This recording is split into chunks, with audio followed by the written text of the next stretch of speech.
Dana, good morning. Well, we walk around New York City all the time, and you know you got to keep your head on a swivel. In this case, the girl had no idea it was coming. The guy was watching her, according to police, and it happened right here on this sidewalk behind me. Now we're learning he has quite the rap sheet. We're talking 16 times and counting areas. He's really been racking them up. This is James Rizzo on your screen. He was charged with persistent sexual abuse, forcible touching, and assault. The 45-year-old man, who a police source tells me is homeless, has a history of committing sex crimes, but hey, he was right back out on the street in New York City. The 45-year-old was just released from jail. They love putting criminals back on the street. They love doing it. But let's keep going. Back in September after serving time for a similar charge. So now police say he attacked a 20-year-old NYU student as she was walking to class on Monday morning. She had her backpack, she had her headphones, she thought she was just going to make it to class safely, but her campus is New York City, so you never know what's going to happen. Amelia Lewis says the guy ran up behind her, he slapped her, he pulled her hair, and he knocked her right to the ground. Lewis shared her story as a warning to other students. Listen. I am a student at NYU. I should not be scared to be walking the street to go to my 9:30 a.m. class. These people are disgusting, and they should not be able to be walking around the street freely, targeting girls and doing this. This just shows that you really need to reflect on who you're voting for and supporting right now, because New York needs help, and we're just not getting the help we need. NYU says it's deeply disturbed by this attack that was caught on camera and went viral online. It's offering support to this student. It comes as investigators tell me Rizzo could be linked to other similar attacks just like this in the area. So to be continued. Also, just weeks ago, if you remember this, it's hard to forget these New York Post front pages, Dana. It says Washington Square Park. It was after a huge bust by the DEA there. The New York Post calling the once clean park Washington Square Park instead of Washington Square Park because of that DEA bust. Back out here live, we can tell you that was just one of the issues that happens in this area. It's a nice area, Greenwich Village, right near the NYU campus, but they've got the drug problem, they've got the homeless problem. So students say, give us more security. We pay a lot to go here. Dana. We certainly do. Thank you, Alexis. That's a crazy situation.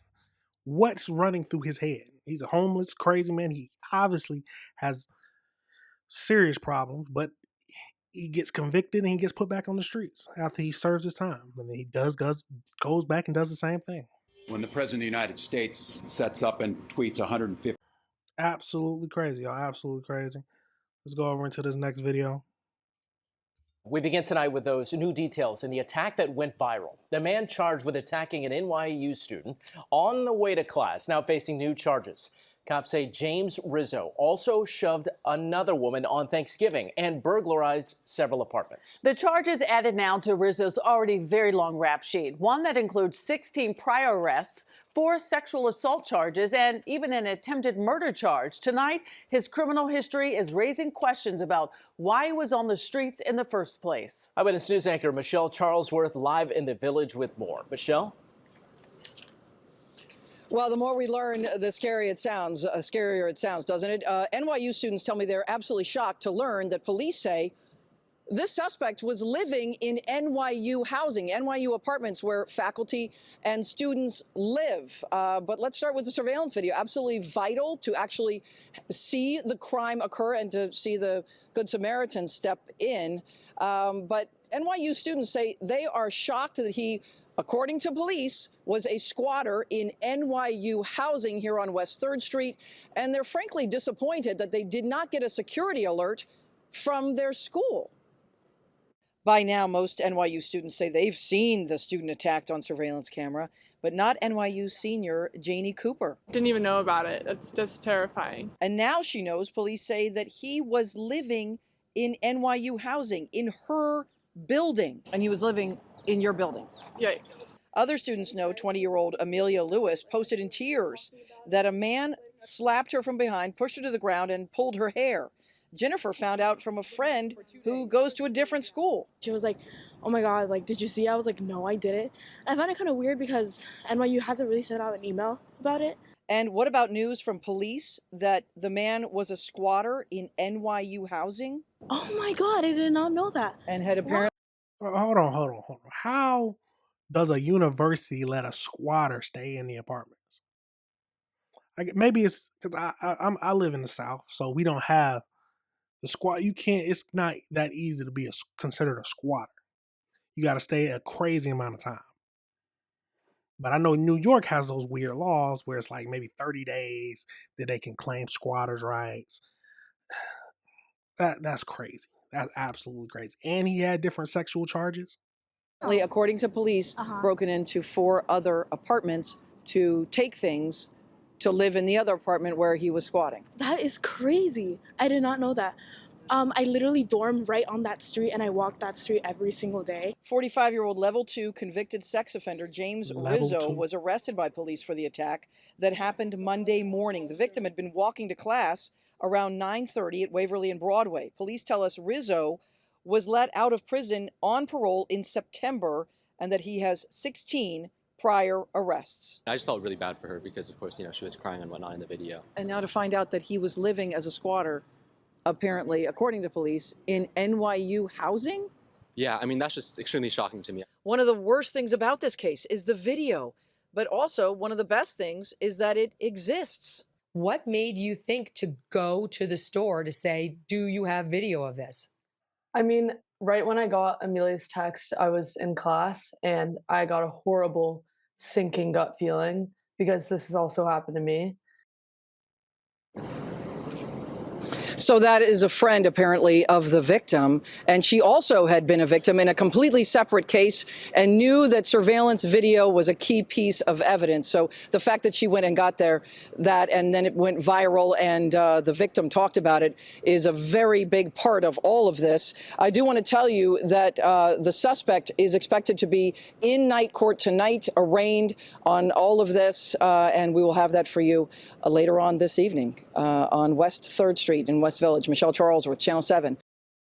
That is a crazy situation. Now, let me see real quickly. See if we can find most recent information about it. Let's see.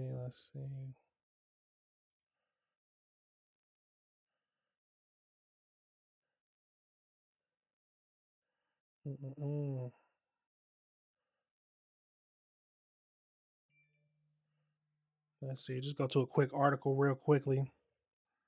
So this part, suspect was on parole after a sex abuse sentence. Police arrested 45-year-old in the attack and charged him with persistent sexual abuse, forcible touching, and assault. According to the New York State Department of Correction, Rizzo, who police sources say is homeless, has 16 prior arrests and was out on parole after serving time for sex abuse. So hold on. So was he a sex offender on the sex offender registry and squatting in university housing? So police say that he is facing charges stemming from a string of 4 residential burglaries in Manhattan in the early morning hours on Tuesday, as well as 2 additional unrelated attacks on women. The alleged elbowing in the head of a 69-year-old Fifth Avenue on Thanksgiving, and a random punching of a 59-year-old woman on Mercer Street in December 2023. He is expected to be arraigned in Manhattan court on Wednesday night, so tonight. That is crazy. Goes to show you, y'all gotta keep your head on. You gotta watch out for your surroundings. But some things like this you would never expect. You would never accept that the university is aware of someone like this squatting on campus. And well, I would hope that they might not be aware. The police say that he was squatting on campus. Maybe I would hope the university was not aware of this. That sounds much better that the university is not aware that he was staying on campus. That's probably what they're going to claim. Absolutely crazy situation, y'all. Let me know your thoughts on that situation. Let me know if you disagree with anything I said. It's a crazy world, y'all, but we got to review the world together. We have to review the world together. All right, everybody, remember this is AC Reviews the World. Remember to like and subscribe.